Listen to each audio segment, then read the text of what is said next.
Ano mo ngayon, kumbaga, yung damdamin mo ngayon bilang dumadanas ng issues, ng pagsubok sa buhay. Kasi nakikita ko parang wala siyang problema. Pero seryosong usapan. Kamusta kuya? Ano ba talaga? Yung emotions mo ngayon, okay ba talaga o pinipilit mo na lang na ipakita sa mga tao na okay ka? Actually, yun po yung parang hinahanga sana mga kaibigan ko. Siya po sa mga hinahanga nila, sabi nila po sa akin, lapit mo din. Sabi ko, ba't daw, alam nila marami ang problema, parang tawa lang ako ng tao, parang masaya na sabi ko sa kanila. Si Boy, pagka, parang, ako siya nag-open up po ako sana. Totoo yun, pagka talaga, sobrang sakit. Siyempre, bilang ako tao, may didigitan din ako.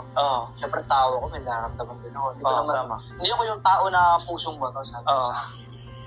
Kaya yun, siguro Boy, parang kung yun yung magiging inspiration ko, yung kahinaan. Kung mangunguna sa akin si kahinaan, kahiyan, yung mga negative thoughts, siguro Boy, patay na ako ngayon, baka totoo lang. Oo nga eh. Kasi mahirap talaga yung pinagdadaanan mo eh. Kaya po talaga sa akin. Siguro Boy, kung inisip ko mga negatives, baka patay na ako. Kung na-overpower ka ng mga negatives. Di ba? Kaya sabi ko, ako yung, sabi ko, binigyan ko rin po silang advice kahit ako po may, sabi ko kasi siguro yung mga problema nyo, wala pa sakaling kikigyan ko pa lang. Sabi ko, ginanaw ko talaga sila. Kasi sabi ko sa kanila lang, yung kahit gano'n man kasakit yung nangyayari sa akin.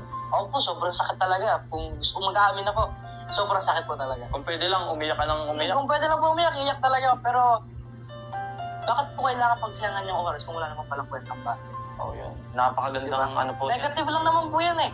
Nangunguna pa sana sa positive. Diba? Nandun po ako sa part na gusto ko, kumbaga ako yung tao na advance mag-isip. Gusto ko, pagka nagkaanak ako, ayoko ng ganito. Naranasan ko na ba't ko ba ipaparanas sa kanila? Diba? Sila po sabi na naranasan nila, ba't pinaranas pa rin nila sa akin? Diba? Ako po yung tao na kapag may mga kaibigan ako, wait, tatgilan nyo, tama yan, hindi maabot sa inyo. Ako po yung ganun, pero kung sa totoo lang talaga, kung titignan niyo po talaga, sa puso ko, sobrang sakit po. Sobrang durog na durog. Durog talaga po. Pero dahil yung mindset mo, yung ideology mo na positive thinker ka, ayoko po yung... Dinidisregard mo na yung mga negative. Oo.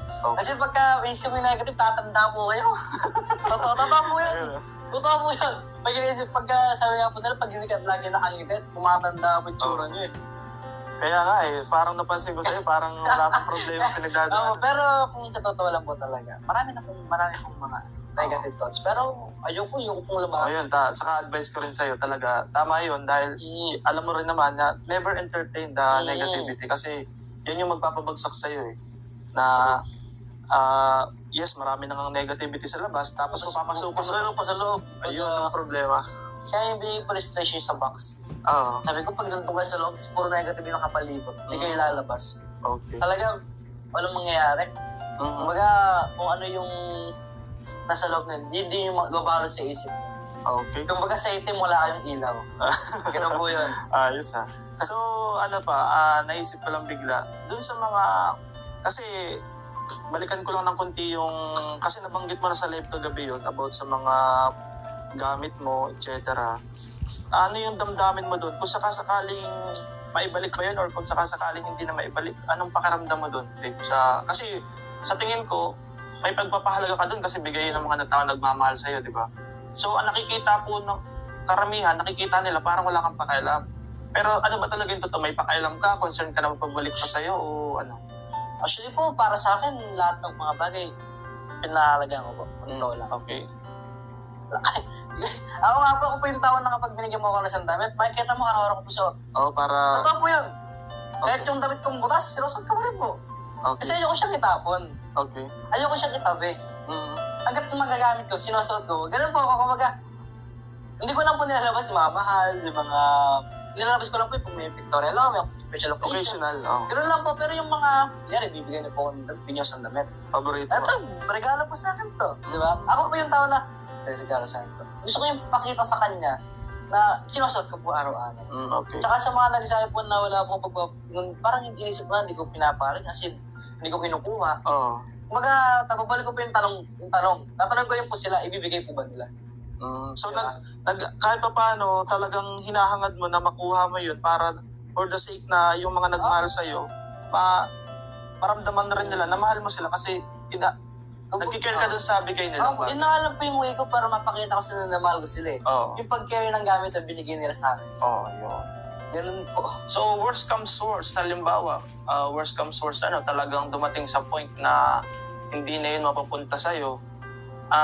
Anong magiging pakaramdam mo doon kung sakasakali? Sa akin po, wala problema.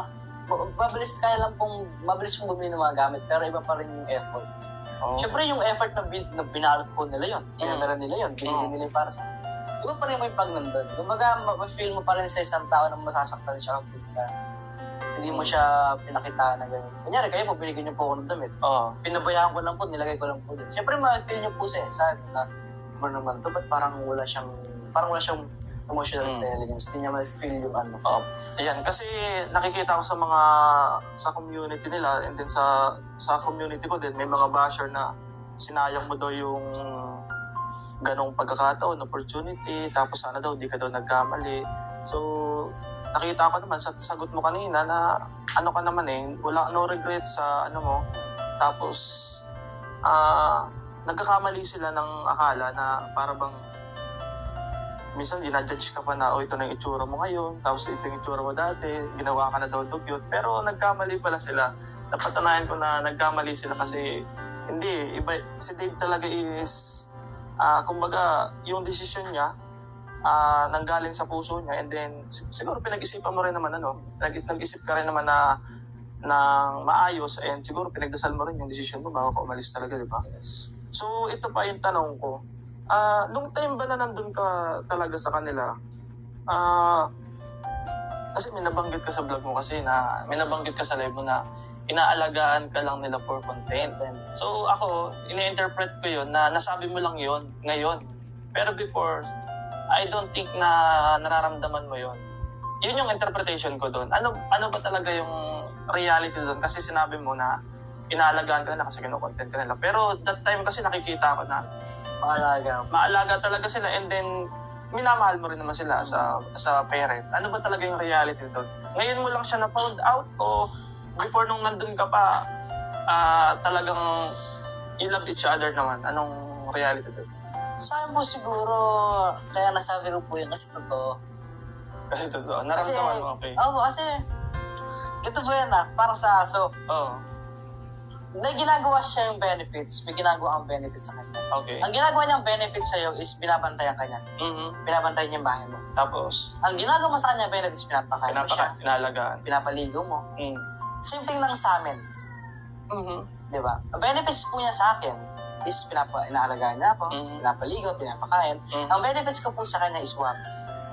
So, bigyan ng content. Nag-vlog together. Ganun po yung, kumbaga, parehas kami is mayroong benefits sa isa't isa. Okay. Hindi lang po yung ako meron, hindi lang po siya. Dalawa po kami meron. May impact kami parehas. Yes. So kumbaga, lahat, yung kabilang partido, saka ikaw, importante doon sa ginagampanan sa loob ng bahay. Okay, saka sa social media. Sa social media din. Ganun din yung kumbaga, sige nga, kung hindi ako i-content, tingin niyo po ba nasan ako? Okay. Sige po. Kung hindi niyo po i-vlog ngayon, since 2020, nasan po ako? Kung hindi niyo po i-vlog since 2020 hanggang ngayon, nasan po ako? Nasa kanila po ba ako? Oo. Di ba? Nandun po ba sa kanila nun? Kung vlog, syempre matik na i-vlog nila ako 2020. Sabihin, balik po tayo ng 2020. Binalag po nila ako, pinilit po ako sumama. Pinilit po ako, sumama po ako nun. So, the rest of that year, is binablog nila ako. Pero ang tanong ko po sa inyo, kung wala na po ba ako doon, tingin nyo, iba content pa po ba nila?